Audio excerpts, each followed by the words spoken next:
Voilà, je crois que nous sommes tous revenus. Bienvenue dans la session principale.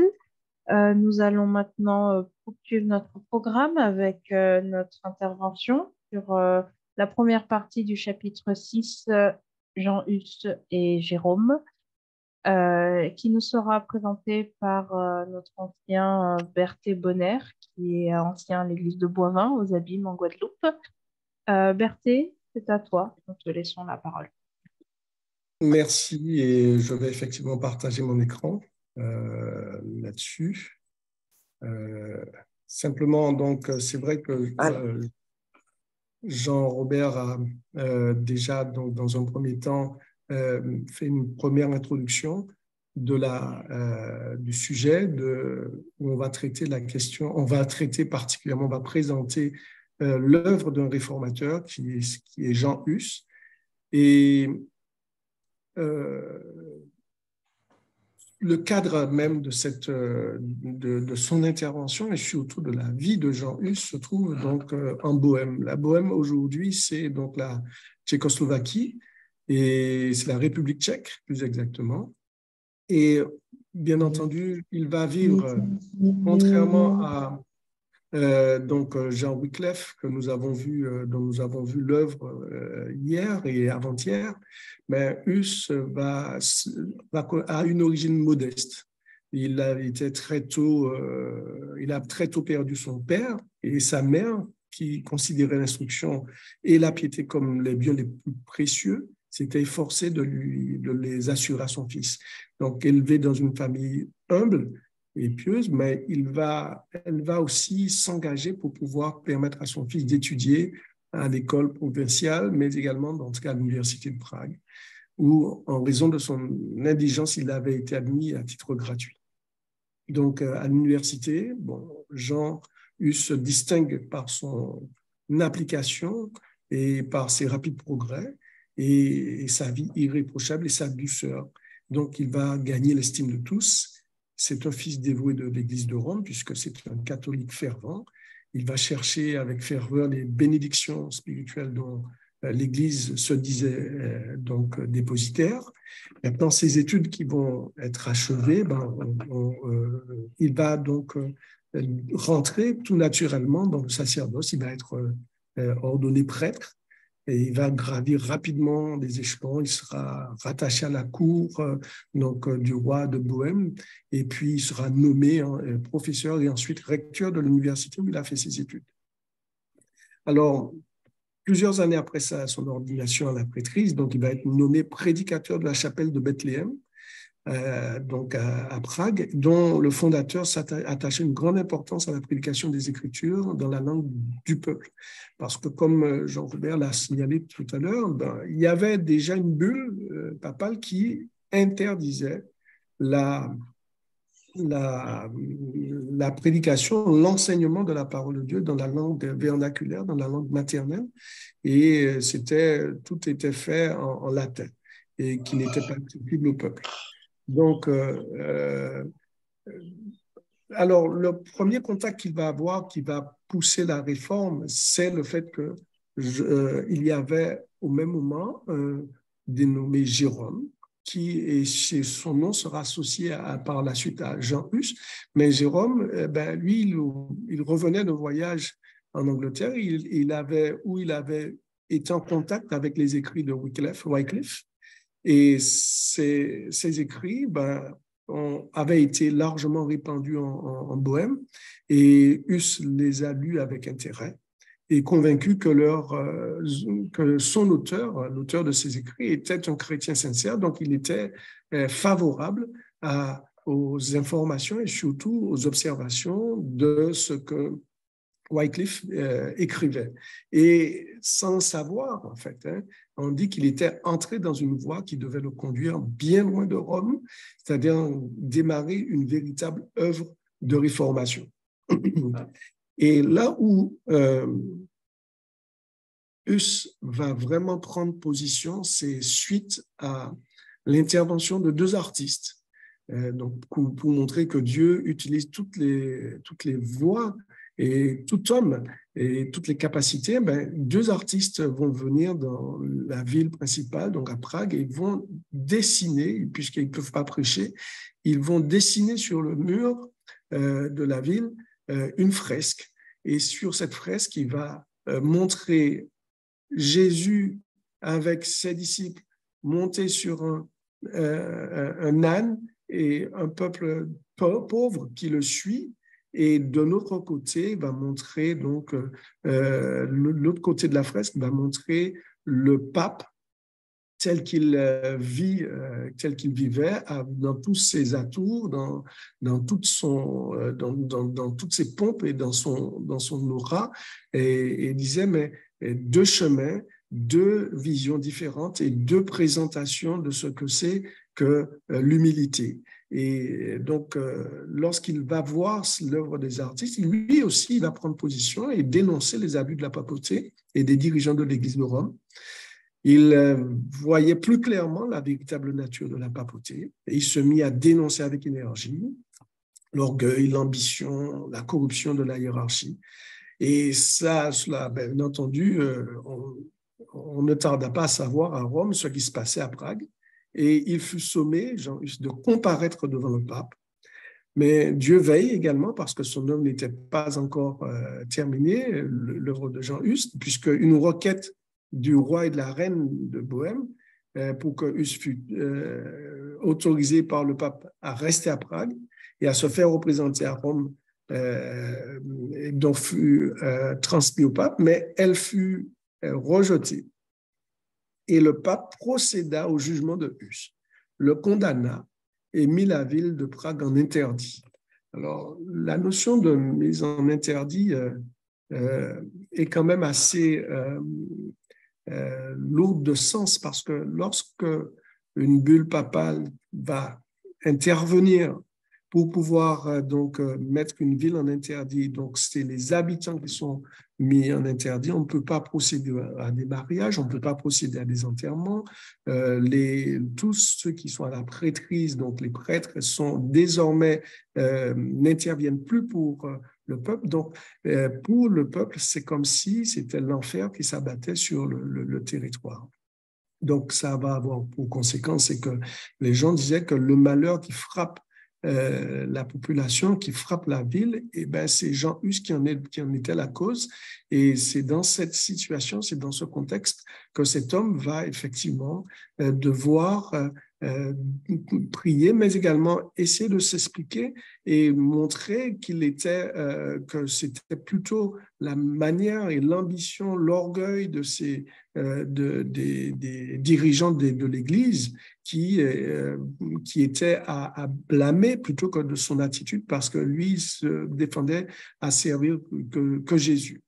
Alors, nous allons avoir un petit temps de discussion autour de cela, puisque je vous propose, si vous le voulez bien, déjà de répondre avec moi, et nous allons donc avoir ce temps d'échange, de répondre avec moi à ces quelques questions.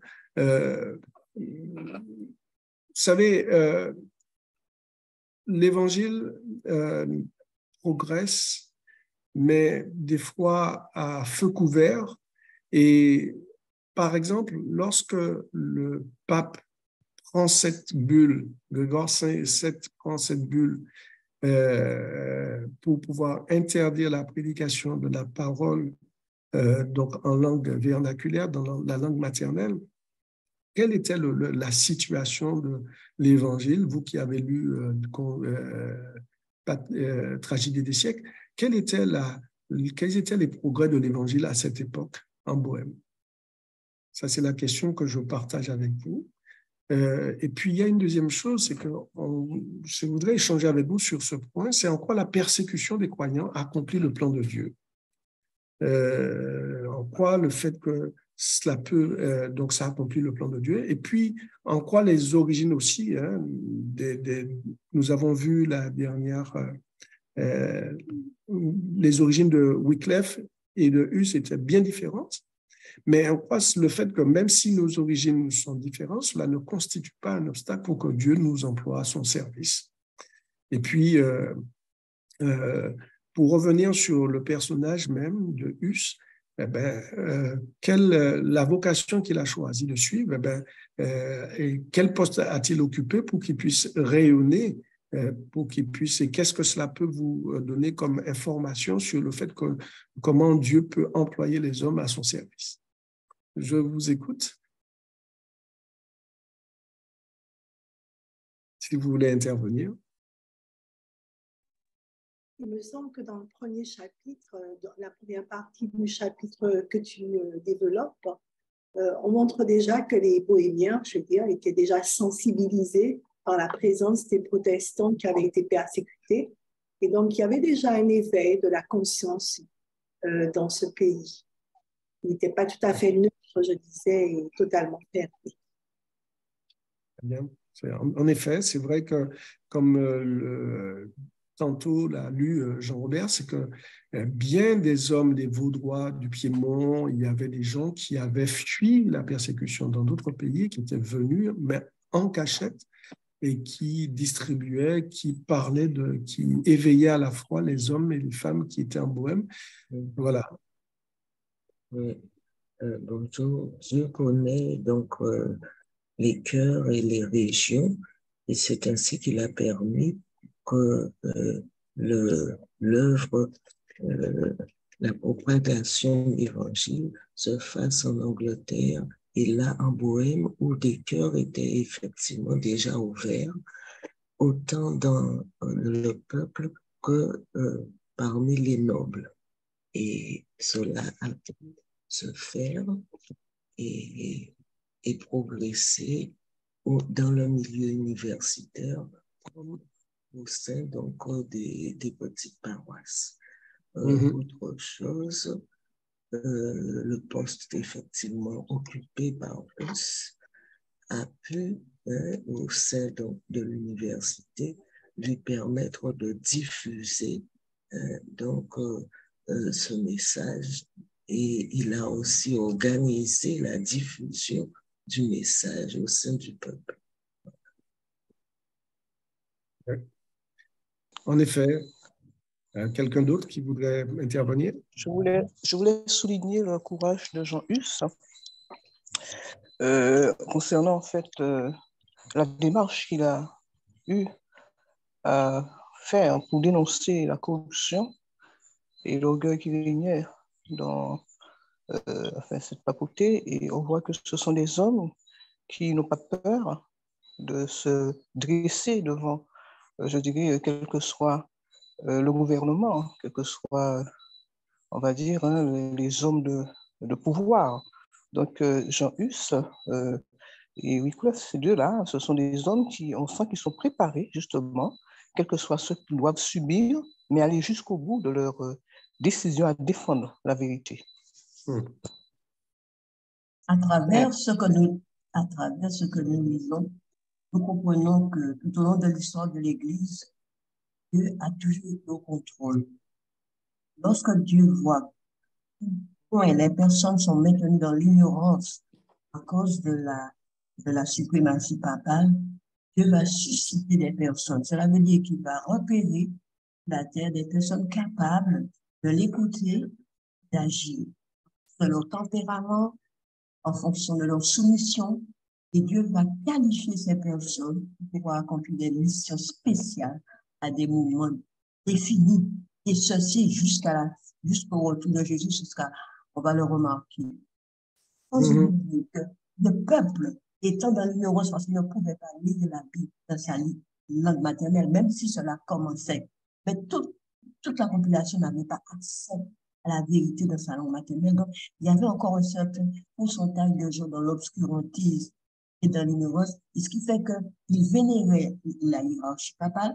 Et bien, dans ce cas, ils étaient soumis parce qu'ils pensaient à leurs besoins primaires.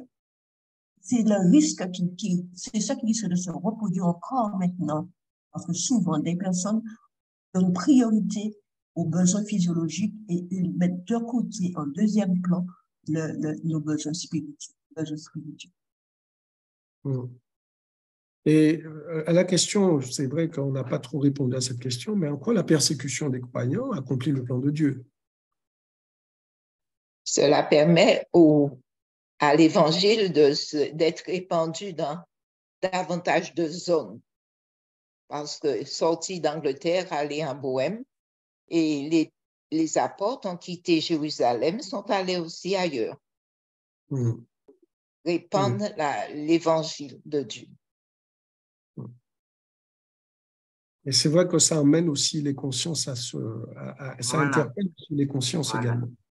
Parce que c'est clair que des personnes qui vont accepter de mourir en martyr ou bien qui vont effectivement, à cause de leur foi, vont laisser leur travail ou bien leur famille, séparés de leur famille et autres, cela emmène les gens à réfléchir également. Ça emmène aussi les hommes à se dire, mais pourquoi agit-il ainsi? Qu'est-ce qui le motive? Et nous voyons bien que bien des hommes ont été touchés par, et là on le verra aussi dans le cas de Huss et de Jérôme, puisque leur fin n'est pas une fin comme celle de Wycliffe, puisqu'ils vont être brûlés au bûcher. Vous connaissez l'histoire de ces deux hommes. Mais on sait bien qu'ils vont laisser un témoignage, puisque sur le bûcher, la paix qui règne sur leur visage, le cœur joyeux de participer aux souffrances de Christ, en fait. Hein. C'est ça. Ils vont pouvoir rendre témoignage et toucher d'autres cœurs pour pouvoir poursuivre la mission de Jésus. Et c'est vrai que nous avons deux personnages, le Wycliffe qui va écrire, qui va bien entendu influencer en Angleterre, mais ses écrits seront employés et ses écrits seront donc diffusés sous le manteau, bien entendu, mais largement dans différents pays. Et bien surtout, qu'est-ce qui se passe? C'est que Dieu permet que Huss puisse s'en saisir, puisse être en connexion ou bien en contact avec ses écrits. Et voilà, lui, le flambeau est transmis dans un autre pays pour que l'œuvre de Dieu puisse avancer, pour que les ténèbres qui épaississaient ce monde à ce moment-là puissent être chassés, que les hommes parviennent à la connaissance de la vérité. Alors, pour nous rapporter à nous au XXIe siècle, et à nous aujourd'hui, comme l'a dit notre sœur, mais c'est vrai qu'aujourd'hui, c'est peut-être pas on est dans un monde de hyper-connaissance. On est même, comme disait, il y avait un article de Priorité qui disait que nous sommes dans une ère de surconsommation de l'information, donc où toutes les informations font concurrence. Mais nous voyons effectivement toujours les hommes sont toujours tendus ou bien attirés par ce qui, bien entendu, distrait. Mais avoir envie de connaître la vérité qui libère, il nous appartient, nous, en tant qu'enfants de Dieu, de pouvoir faire des choix dans nos vies. Nous préférer plutôt nous instruire, nous préférer être éveillés à la parole de Dieu plutôt que d'aller s'instruire, se divertir. Ça doit être notre motivation pour que nous puissions aussi être à même de partager avec d'autres de nouvelles perspectives et des choses plus intéressantes pour que le monde puisse évoluer, ne pas rester sur le côté alimentaire, mais pour aussi développer la dimension spirituelle, notre dimension, les autres facultés pour que nous puissions comprendre la parole de Dieu. Merci beaucoup, Berthe Bonner, pour cette intervention. And thank you all for joining. We hand over now to the East Coast team. Welcome, East Coast team. You can take over.